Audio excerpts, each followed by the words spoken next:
Ramadan is such a month of immense blessings, right? But for parents, let's be honest, it can also bring this unique challenge. How in the world do we share its beauty with our kids in a way that actually sinks in? Well, in this explainer, we're going to break down how to build a real foundation of love for this month, one joyful memory at a time. And that's the big question, isn't it? How do we get past just the don'ts, don't eat, don't drink, and really focus on the do's of connection and love? Well, the answer isn't about some huge grand gesture. It's actually about shifting our perspective and just starting with a strong, simple foundation. The key is to kind of see ourselves as architects. Yeah, architects of our children's spiritual experience. We're building something beautiful, something that's going to last. And like any great building, it doesn't start with the roof. No, it starts with a solid foundation, laying one stone, one idea, one good habit at a time, super patiently and with a whole lot of love.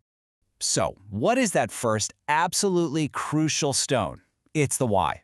Before we jump into any of the practices, we've got to share the beautiful purpose behind this special month. And this verse from the Quran, it gives us the perfect starting point. It frames fasting not as something we're losing, but as a special kind of training, like for a superhero. It's a way to practice and get really, really good at self-control. And this brings us to the ultimate goal, developing what's called taqwa.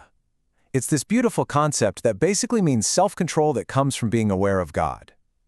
So we can explain it really simply like, hey, in Ramadan, we're training our hearts and our bodies to be strong, to be patient, and to always remember God is with us. And you know what? There's another amazing layer to this why. Ramadan isn't just about fasting. It's like a month-long birthday party for the Quran itself. This is the month when this incredible guidance was first sent to us, which makes our connection to it this month even more powerful. Okay, so once we've laid that foundational why, we can start adding the next blocks. These are the small, practical habits that really bring the spirit of Ramadan to life every single day. Now, when a child seems like they're ready, introducing fasting should always be a gradual and super positive experience. We can start by just talking about it. What does hunger feel like? How does it teach us patience? And from there, maybe they want to try a mini fast for just a couple of hours. But here's the most important part. You have to celebrate their effort, no matter how small it is. The practices of the Prophet around our meals are so simple, but they're so profound. We're encouraged to eat that pre-dawn meal, suhoor, because there's a special blessing in it. And then for iftar, we're taught to break our fast quickly with something simple, like dates and water, before we even pray. See, these aren't just rules. They're these beautiful rhythms that fill our day with purpose. And the beautiful habits, they can be even smaller than that. Simple Sunnah actions, the practices of the Prophet, can be woven into every single part of the day. Saying Bismillah before we do anything, helping out around the house, even the way we go to sleep can become an act of worship. It's these tiny actions that build this constant state of mindfulness.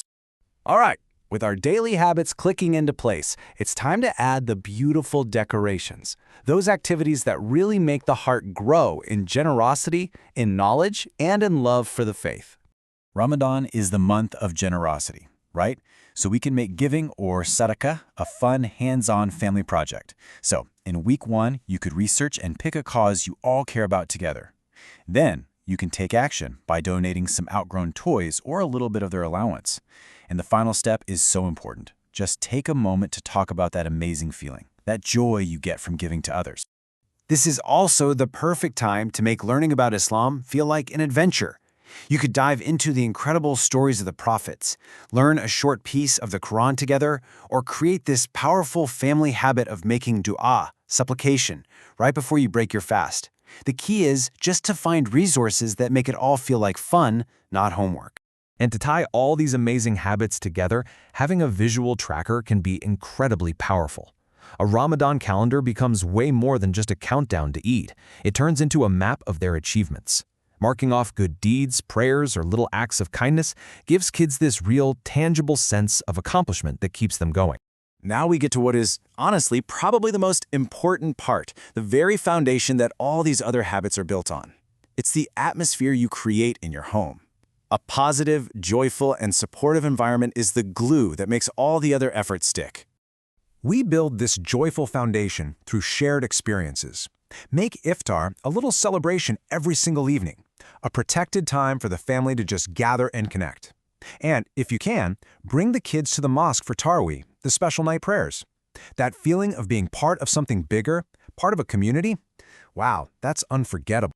You know, it is all about finding a healthy balance. Of course, we want to increase our worship, our ibadah, but we have to remember that kids still need to be kids.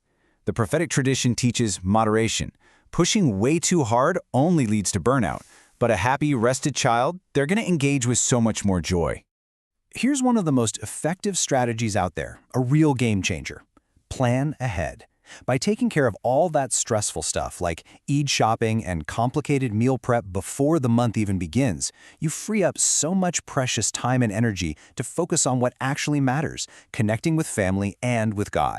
All throughout the month, just be generous with positive reinforcement. Notice and praise the effort for trying to fast, for remembering a little Sunnah, for helping set the table. When we praise the effort, not just the perfect outcome, we build a genuine love for doing the thing itself without any fear of failure. And that really is the heart of it all. The goal is not a flawless, perfect Ramadan. It's about creating positive feelings and building a genuine connection through small, consistent habits. It is truly 100% about participation, not perfection. So, I'll just leave you with one final thought to carry with you. Looking at all these different building blocks, what's one new, beautiful memory that you and your family will choose to build together this Ramadan?